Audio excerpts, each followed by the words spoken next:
One of my favorite apps that I'm using to help with the gardening is sometimes some of these plants, I don't know the name. I don't really know much about them. I ask my gardener stuff, but sometimes I forget. So here's my handy iPad right here.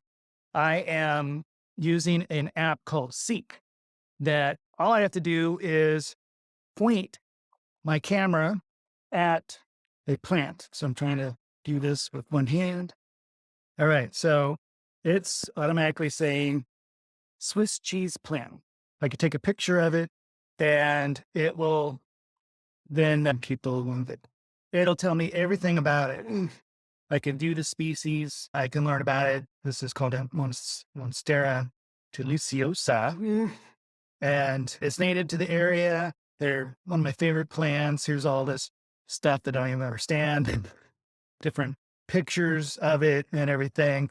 But now that I know the name of it, I actually know it from this name, not the Swiss cheese plant, but I can go online and look up the cure for it. Does it handle wind? Because I have it a little bit on the wind side because there's the ocean. I have it behind this pillar, and this one I have tucked away. I got another one as well. I'm going to get a third one. I love these things. And they're doing fine. In fact, this leaf here is relatively new. And it's interesting how it came right out of here. This one came out right out of here and just popped out and then opened up within a day or two. It was amazing. So it's a great app to use if you don't know everything about all your plants. I don't know the names of all my plants here.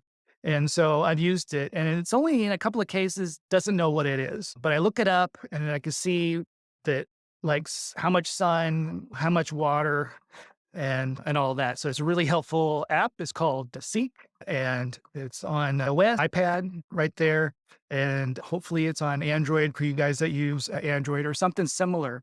These type of apps actually are pretty accurate. It's pretty good. Only had a couple of plants where it just didn't have a clue, or it would get maybe a family and not get really specific enough.